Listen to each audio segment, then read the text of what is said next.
Hey, what's going on, everybody? It's Chris with Inside the U. Thanks for stopping by.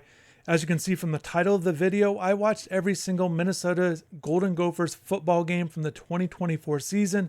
So I'm going to offer my thoughts on new Miami defensive coordinator Corey Hetherman during his time as the Minnesota DC last year, as the Gophers ranked in the top 10 nationally in both total defense and scoring defense. So I'm going to take a look at some things that stood out to me statistically, as well as his scheme and what to expect maybe at Miami. Also take a look at Minnesota's roster. Who were the players he was using out there? How did they play? How did it look under his scheme? And then also Miami's roster. What does it look like in 2025 at this current stage before the spring portal window opens in April? Also, are there any Minnesota players who I think would be a good fit at Miami? I do think that there's one, and there's some other names to keep in mind, so definitely stay tuned for that. Also, I'm going to take a look at some key games during the season that stood out to me defensively. So some key points, some big games for the Gophers and how it went defensively under Coach Hetherman during his only season there in the Twin Cities, there doing his thing in Dinkytown. As I mentioned, Hetherman was only at Minnesota for one season. He was previously the Rutgers linebackers coach for 2 years, and I'm going to discuss a little bit some things there as well.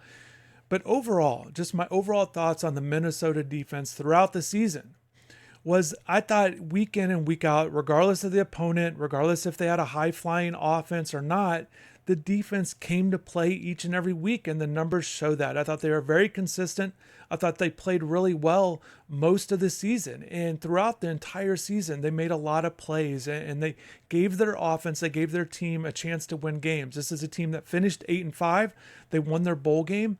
It was a team that started 2-3. So I thought with how the defense played throughout the year, it certainly helped the offense. It gave the team a chance to win, and they made key plays down the stretch in fourth quarters and sealed games with turnovers, and turnovers did stand out to me. But overall, I thought all three units between the defensive line, the linebackers, and the secondary, I thought they had plus players at all three levels, and I thought overall there was not a lot of weaknesses with this defense. I thought they played hard, and as Coach Hetherman mentioned during his introductory press conference at Miami, he said this was a defense that really enjoyed the game of football, and he really appreciated what they did week in and week out. And you could see that with the way they play. Aggressive to the ball, swarm the ball carrier, which I'm sure a lot of Miami fans like to hear. Just it was a defense that played really well. And I was very impressed with how they performed and how they played, and they had a chance to win even more games. There were some games that were really close. If they could have pulled off a couple upsets, which I will get to in a little bit, then maybe they could have even had a better season. But it was an offense that, although they had good playmakers, I really liked what they had in Taylor and Jackson and Spencer, even Brosmer there at the quarterback spot on offense. But it wasn't an explosive offense. It wasn't an offense that put up a ton of points. And I thought the defense had to do a good job, like I said, week in and week out, be very consistent and play well to give this defense a chance to win. But overall, and Hetherman does deserve credit for that, but certainly I think a lot of it has to do with the personnel that he had on the roster when he arrived. Again, he was only there one season. PJ Fleck and his defensive staff and everyone there, and just the culture that Fleck has been building there in Minneapolis, I think he's done a great job of that. And Hetherman did a good job coming over to Minnesota, fitting in, and getting this team to play fast and physical, which he mentioned again at Miami. He wants to do that at Miami, and I think he does want to have a lot of carryover with what worked well at Minnesota and carry that over to Miami. And certainly with Coach Cristobal, this is essentially why Hetherman was brought on board. He saw the success that Hetherman had at Minnesota. He understands that he was coming from Greg Schiano's defensive system at Rutgers, and he just wants to carry that over. So that will be something to watch, because I will get into a little bit of his style of play and his scheme and how it fits at Miami. But just overall thoughts of the defense. It was a defense that played really well. It was an impressive defense. There's no doubt about that. And certainly with what Miami did last year defensively and their defensive issues, you didn't see that at Minnesota, because again, week in and week out, they had a chance to win, because they just did not have those games that really bottomed out. The 31-point game, the Iowa game, they gave up a lot of yards rushing, which I'll get into. But overall, it was very consistently good, very above average defense, like I said, week in and week out. And that should be commended but by everybody involved with the defense. So taking a look at some key defensive statistics for Minnesota last year, number 5 nationally in total defense.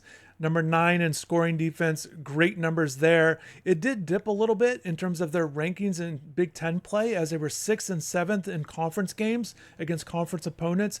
And I found that to be interesting, but also just a lot of good teams, a lot of good defenses in the Big Ten. But Minnesota was one of them. There's no doubt about it. Even though they did not face some of the top teams in the Big Ten based on the large amount of teams in the conference. So they didn't face Oregon, Indiana, and Ohio State, but they did face Penn State, and USC at the time was a top 15 team when they faced them. Same way with Michigan.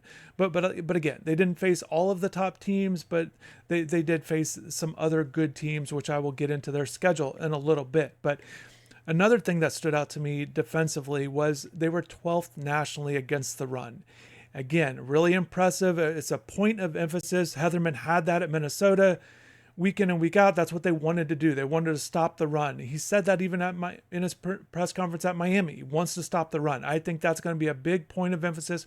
We're going to hear that a lot because I think that's something that really stands out to him and essentially feels like you can't have a good defense if you can't stop the run. So that's going to be a big major point of emphasis there at Miami. I think we're going to hear that a lot, and I think they'll be expected to stop the run and be one of those top teams in the ACC at stopping the run, just like Minnesota was in the Big Ten. Although, even though they ranked 12th nationally, that put them 7th in the conference. There were that many good defenses at stopping the run. But again, I think when you look at the totality of what Minnesota was doing, that they were doing a great job. There was other teams doing a great job as well. And Minnesota also did well in their non-conference games. 2 of them against ACC opponents. They played North Carolina to open the season, and then the Duke's Mayo Bowl game, they played Virginia Tech. So there was some familiarity a little bit with Hetherman, although things are different with North Carolina now, obviously with the new coaching staff, and then also Virginia Tech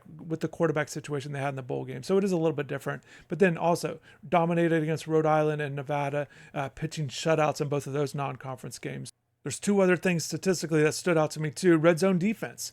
50% of the times that teams entered the red zone, they allowed touchdowns, which is a great rate that put them 16th nationally. Again, you like seeing all these high-leveled top 20 national rankings from the defense last year, and that's what they did.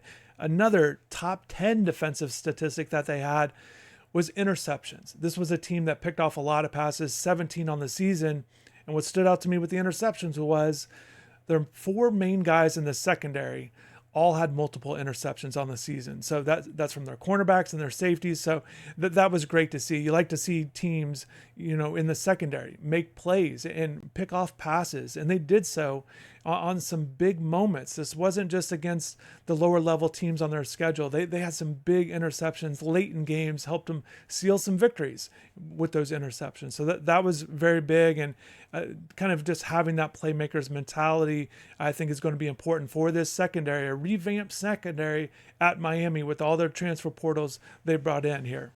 All right, so what is Hetherman's style? What is his scheme? What is it going to look like? What did it look like at Minnesota? And as you can see in this image right here, in the rivalry game against Wisconsin, they line up in a 4-2-5 most of the time. That's his standard defense. And as you can see with the 4 defensive linemen, one of those linemen is kind of this stand-up rush edge position. So I think that's going to be very important as you look at it. Again, the 2 linebackers, the 5 defensive backs, and that 5th guy kind of in that star position. And there's already a guy on the team at Miami who I think would fit in well, which I will get into in a little bit. But that 4-2-5 defense is really important in terms of who you have in those spots. And I think the big thing is going to be, because it is an adjustment, if that's what he's going to do. And look, I went back and watched the bowl game, for example, when Rutgers played Miami, when Hetherman was the linebackers coach at Rutgers, and just to see the defensive scheme that Rutgers was going with. And it was very similar. It was what they did there. So will Hetherman run this 4-2-5 with that stand-up defensive end at Miami, or will he adapt to Miami's roster and their personnel? And I think if I were to guess, and the way I kind of assume, I would assume that because, and I'm saying this because most coaches will run what they run. They will just use what they use and essentially look for Miami's personnel to fit into his defense. And long term, I think that's what you want to do. Maybe in the short term, it's not exactly with what they want it to look like, which I will get into in a little bit.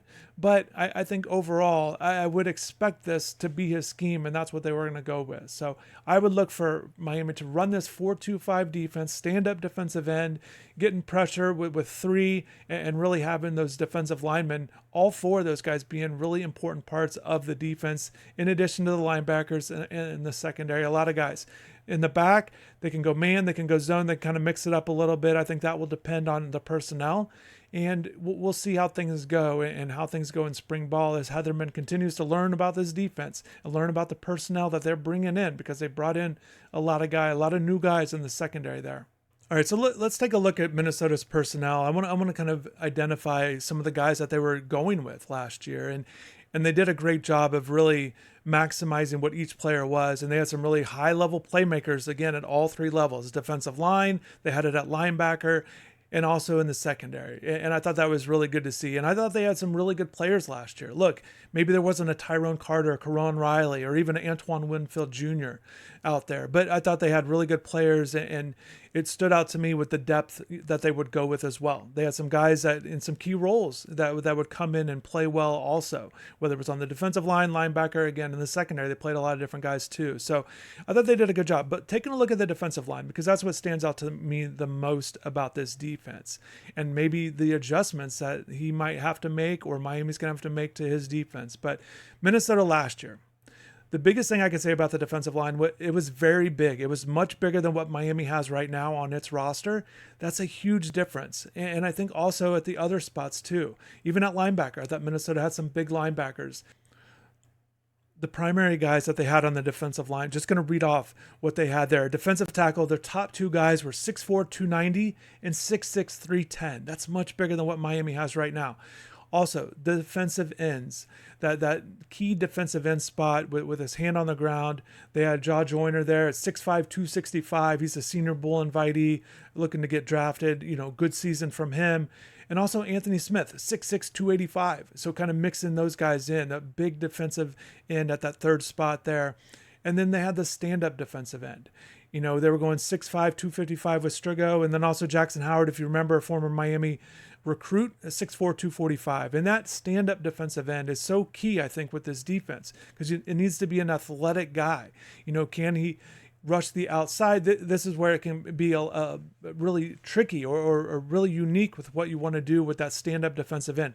You can either rush him to the inside, you can rush him outside as well, or drop him back into coverage. So there's different things you can do, but you got to have that athletic guy. I think is really important to be on that stand-up spot and really maximize there. And I thought Strigo was very good this year for the Gophers, and then Howard kind of fit in a little bit as well. But Strigo was the key guy, and I think it'll be very important for Miami to find a guy to fill in that spot, at that athletic defensive end spot that can do different things, that can rush inside or outside or drop into coverage or even hold the line that it needs to when stopping the run and kind of contain the run, I think is important too. So that's a big spot, I think, in this defense. And I'll be very curious to see how that works at Miami. Also, as I mentioned, that other end spot just being a big defensive end, Miami doesn't have that right now. And so we will see if they can get someone like that. And I think what you're going to see too with how the spring ball goes, Miami's either going to decide, and Hetherman's going to decide, I can work with what I have on this roster right now, and we'll just kind of try to recruit to fit into what he wants. Or after spring ball is concluded, going into that spring portal window, he might tell Cristobal, look, this is what I need for my defense. These are some key things I need for my defense right now based on what we have on the current roster. So it'll be interesting to see how it goes. But I think there also has to be a little bit of patience from the fan base, from everybody, in terms of getting his guys into, to fit his scheme, what he wants to do. Like I said, I would expect Hetherman to kind of run his scheme and go with it and try to maximize it as opposed to going with what Miami currently has. But I am going to be fascinated to see how that transition works in spring ball. And just briefly on the linebacker spot at Minnesota, Cody Lindenberg was a guy that was there for a long time, had a great senior season, another Senior Bowl invitee. He's a guy that was really productive at the linebacker spot. And I think that's going to be important for Miami to have a guy that they can really count on. It's always important at the linebacker spot. Again, with how Miami's defense played last year, I thought all three levels needed to be better, and including linebacker, and I still feel that way coming into this season. Looking ahead to 2025, I think they've just got to have better players, have better production at these levels, and certainly at linebacker. And again, Minnesota had that with Lindenberg, and I like the way he worked with Baranowski also there as well, and just kind of the way they played off of each other. But Lindenberg was that main linebacker, really key to the defense, an all Big Ten performer, all Big Ten first team guy. So he was very productive, and that's also very important in Hetherman's defense. And then looking at the secondary, they had 5 guys there. They had that star position, kind of a hybrid. He would kind of play in the box a little bit, kind of like an extra linebacker, but really that nickel back. He would just kind of move around. And again, I expect the same scheme from Hetherman, but that will be a key part. But looking at the corners and the safeties, like I said earlier, they mixed in a lot of guys, but their primary guys weren't overly big at the spots. Their corners and safeties in that 5'10", 5'11", 6-foot range, right around 190, 195. So not real big in the secondary. And the guys that Miami brought in the transfer portal have a little bit more size. So that will be interesting to see how that works. But at the safety spot, I mean, everyone kind of points out with what they did at the safety spot with freshmen, the highly hyped Coy Parrish, and he was a lot of fun to watch, a big time recruit. I know he's a name that a lot of Miami fans already are knowing and getting to know, but he was certainly a big time playmaker, a guy from a small town in Minnesota. 2,000 people, everybody wanted him, said he could go anywhere. He was just one of those top level guys that chose to stay home and play at Minnesota. He had a huge year. And I thought Hetherman did a good job throughout the year of getting Parrish more involved and moving him around quite a bit. And that was fun to watch. Parrish kind of roamed the secondary. He'd kind of move up, make plays on the ball, had 5 interceptions. Just a playmaker, just a natural, came up with some big plays. But I liked how he moved around a little bit as the season went on during his freshman season there, as Hetherman gained more trust in Parrish and gave him more flexibility, it looked like. So how will Miami's roster in its current state, with the guys they have returning, as I'm showing right here, as well as the additions that they've added to the program already, how will these guys fit in to Hetherman's defense? I think it's going to be very interesting on the defensive line. Again, Miami's defensive line with what they have right now is not nearly as big as what Hetherman had in this 4-2-5 with that stand-up guy, as I've been mentioning, Mesidor at 6'3", 280. Announced he's coming back to Miami. And if you heard Cristobal in that press conference, he said that Mesidor is going to be a defensive end. He said he talked about the sacrifices Mesidor made playing inside. So he said he's going to be a D end. I thought that was very interesting to hear. Also, Ruben Bain coming back, 6'3", 275. So these guys were smaller, again, than what Hetherman had to work with. And I think Bain is going to be really interesting to see how he does next year. Where will he line up? Is he going to add weight and play inside? I think there's a lot of people that think his best position, his future in the NFL, is going to be on the inside. How does Bain feel about being an interior player? Or he's going to play kind of that 5 technique, or even a 4-eye, depending on where he's going to line up on the tackles, kind of rushing the passer there, how he's going to fit in. I think it'll be interesting to see. Can either of these guys be a stand-up guy? As I mentioned earlier, maybe it's going to take some time to get Hetherman's guys in terms of some style into the defense. And looking back at Rutgers' team, they didn't operate like this. They didn't have a bunch of guys that were big like Minnesota's defensive line, and they made it work. So I think these guys right now can make it work, but it will be interesting. Will one of these guys, can they get a guy to stand up and do well? Maybe it's one of these young defensive ends they feel like is going to put on weight and can be a guy they can really count on. So that'll be something to kind of watch for, I think, for Miami as they adjust to Hetherman too. But also, the defensive tackle spots. Justin Scott, 6'4", 298. With Ahmad Moten there, 6'3", 325. Seeing how those guys kind of fit in as well. And then there are other guys too that they're hoping that progress and do well. There's some other guys in the linebacker spot. Wesley Bissaint, not nearly as big as what Minnesota had at linebacker. How will he kind of fit in? I think Raul is going to kind of step up and be that linebacker. But a guy that I'm very curious and a guy that I think can excel in this defense watching Minnesota last year and then obviously watching all of Miami's games, and that's Bobby Pruitt. Had a good freshman year fitting in. I think he can step into that star role, in Hetherman's defense there, and that kind of that nickelback guy that I mentioned. He's a guy that can play safety linebacker, kind of a hybrid guy, and I think he can excel. Jack Henderson was a guy that did really well for Minnesota in this spot. So I think Pruitt's going to be one of these guys that could really benefit with this defense. So he'll be someone I'll definitely be watching in spring ball and seeing how he adjusts and makes plays, because I think he can be that, kind of be in there and be that fifth defensive back in that star spot. So that'll be something certainly to watch for.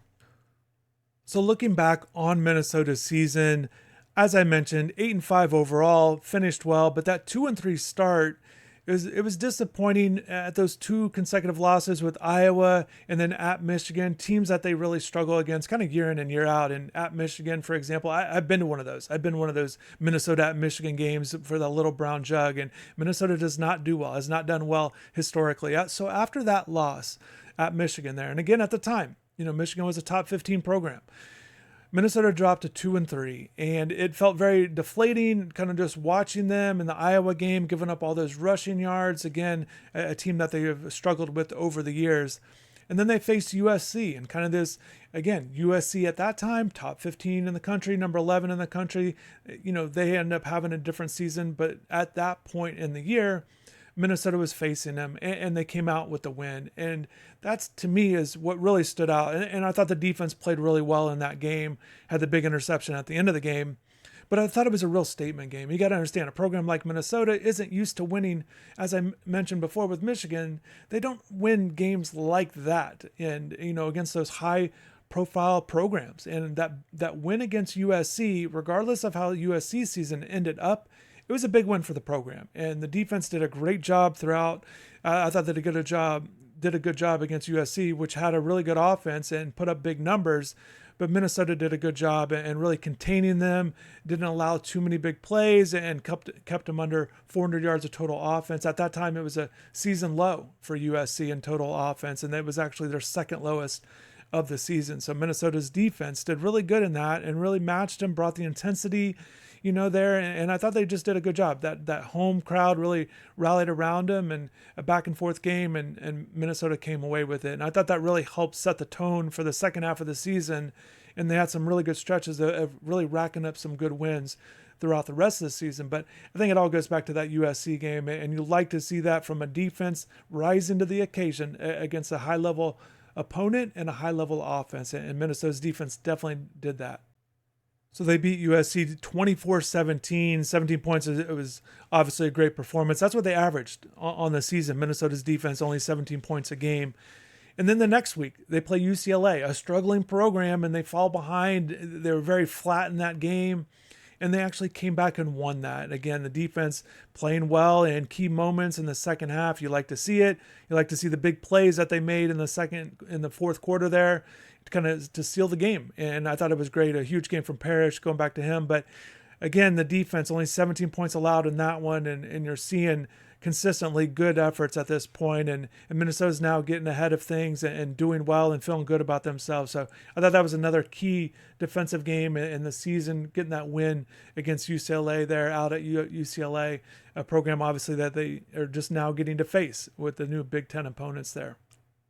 So the USC win started a 4-game winning streak. I touched on the UCLA. They also beat Maryland and Illinois, so now they're feeling good. Going at Rutgers, and they come up short. And I think when they go back and look at the season, that's a game I think they wish they could have had back. Just didn't play well enough. Lost 26-19.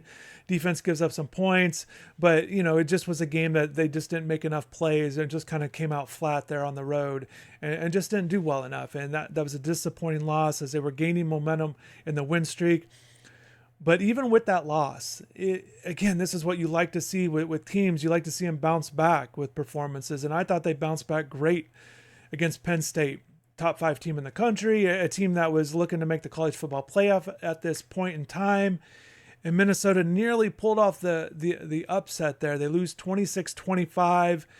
They just, they had the lead and it kind of goes back and forth. And there were some key parts with the defense. If they could have made some plays on fourth down there late in the game, they could have maybe pulled off the upset. But again, for them to show the resolve to bounce back after that tough loss against Rutgers and play well defensively. Again, I think they deserve a lot of credit for that. And again, it's probably a game, if they look back on the schedule, if they could have just won that, it really could have turned a really good season into a great one. If they could have pulled off that upset, if they could have beat Rutgers right there, they could be, maybe a 10-win team. That's the potential that they had with this defense and some of those offensive playmakers, as I mentioned. But I was impressed with how they played against Penn State. Watching that game, again, it was a team that was coming in with a number of losses, with 4 there, and Penn State was rolling. That they had everything to lose, and Minnesota did a great job. And like I said, they had the lead, and just I thought they did a good job defensively, making things tough for Aller and Penn State there. Penn State again, had a good offense at times throughout the year. And I thought Minnesota's defense did a good job. Only 360 yards that they give up in that game. And like I said, they lose 26-25 just in a heartbreaking fashion as they nearly pulled it off there. They almost got that. They almost got that big win, that huge win. And then their final 2 games of the season, after the 2-game skid to Rutgers and Penn State, they're sitting at 6-5, playing a huge rivalry game at Wisconsin. They're 6-5 on the year. In the regular season finale, they always play this one. It's a huge rivalry. It's the longest standing rivalry in college football for Paul Bunyan's Axe. And like I said with Michigan, Minnesota's not done well, in this series over the years. And they won last year's game, and Wisconsin was coming into this game trying to keep their bowl streak alive, 22 straight years of making a bowl game, and they needed a win against Minnesota to get to a bowl. And Minnesota's defense, again, 2 losses in a row, sitting at 6-5. Defense came out dominant, played really well in the first half, shut out in the first half, win the game 24-7. And stopped all that momentum at Wisconsin. They won Paul Bunyan's Axe for the 2nd year in a row. It's the first time that they've won consecutive games against Wisconsin since the mid 80s. So that just kind of shows you kind of the dominance that Wisconsin's had in the rivalry. And the defense, once again, no points in the first half, made it really tough to run the ball. Only 36 yards for Wisconsin there. And it was just a great overall defensive performance. Again, for a team that's kind of on skidding a little bit, sitting at 6-5, but playing on the road and everything that Wisconsin was doing defensively, they shut it down. And I thought they played great in that game. And then they kind of take that momentum into the Duke's Mayo Bowl there against Virginia Tech. As I mentioned, Virginia Tech didn't have their quarterback, and Drones, he wasn't playing. Their backup was out as well. But Minnesota's defense played really well. 24-10. There were some times there late in the game with some turnovers, and Virginia Tech got some favorable field position. But again, the defense stepped up and made big plays, and that's what you all throughout the season. There were moments in games where they needed the defense to make a stop or come up with a big play, and they did that a lot of times late in games. That's what stood out to me, the totality of the defense with Hetherman there and kind of running things. And look, after the season, there in December, he signed an extension, a 2-year extension to stay in Minnesota. That was the plan initially. He was going to make over $1 million in salary, according to reports there, and change of heart, after that. And I thought he was in a good position. I would think he would say as well. He had a good team. There's a good number of good guys coming back on that roster. But as he mentioned in the introductory press conference at Miami, he came to Miami because he feels like, not just with what Cristobal feels belief in what Cristobal is doing, but he feels like Miami's a program where he can win a national title. So expectations are different at Miami. So we will see how it all plays out. So anytime a coach comes over to a new program, and especially with the transfer portal, it's very easy to wonder, who are some guys that maybe would follow him? Are there guys in the spring transfer portal window that will essentially follow Hetherman to Miami, leave Minnesota? And there are some names that look, that stood out to me, maybe some names just to keep an eye on and maybe identify if they were to enter the portal. Maybe they could be a guy that would slide over. I think Coy Parrish, obviously, is the guy that everybody would like to have. I don't see that happening, so I'm not going to spend a lot of time on it. Again, from a small town in Minnesota, he could have went anywhere pretty much out of high school, and he chose the Gophers and had a great year. I don't see him leaving. I don't see that being a possibility.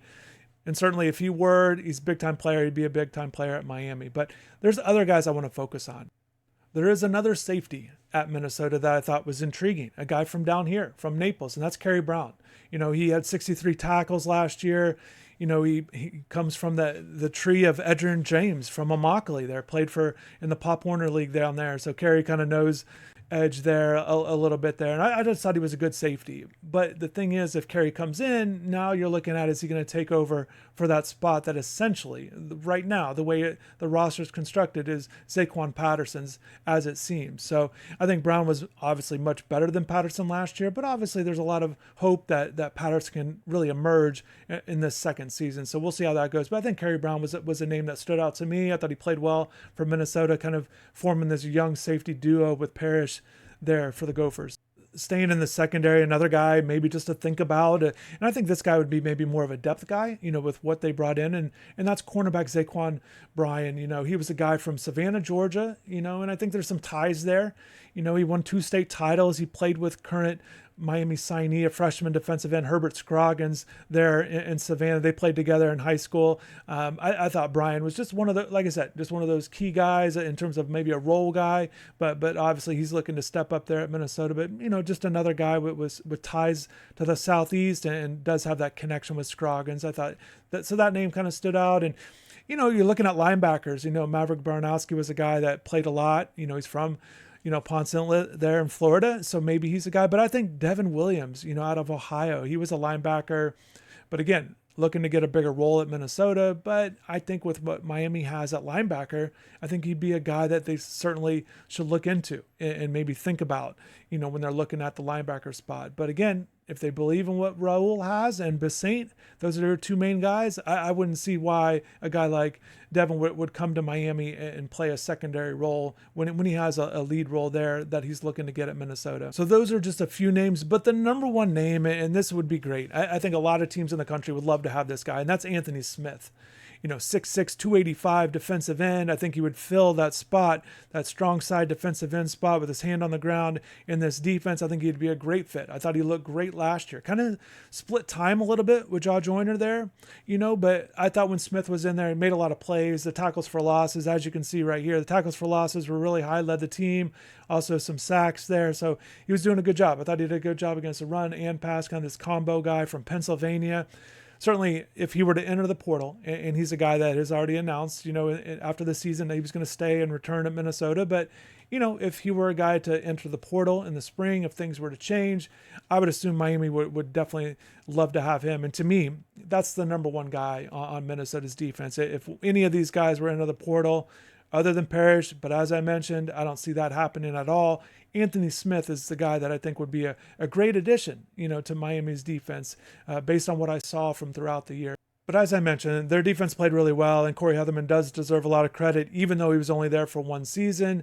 And certainly, you're hoping for a turnaround defensively for this year for the Hurricanes. And, they definitely made some improvements at Minnesota. Rush defense was last in the conference and run defense in conference games, and definitely picked that up. And they were, definitely in that top half of the defense there and run defense in the conference. So you're hoping for improvement like that at Miami with what they have on offense, with what they're hoping to have. But we'll see how everything goes. Again, I think that it could be a little bit of a transition period in terms of some styles things, but we'll see how it all plays out. Hopefully you guys like this video. Hopefully I can do more of these. Hopefully you enjoy the insight. There's a lot I could talk about. Hopefully it wasn't too much, but definitely enjoyed watching the Gophers play defense under Corey Hetherman this past season, and definitely we'll look to do more videos. So thanks for watching. Appreciate you sticking to the end of the video. Really appreciate the support. Have a good rest of the day and take care.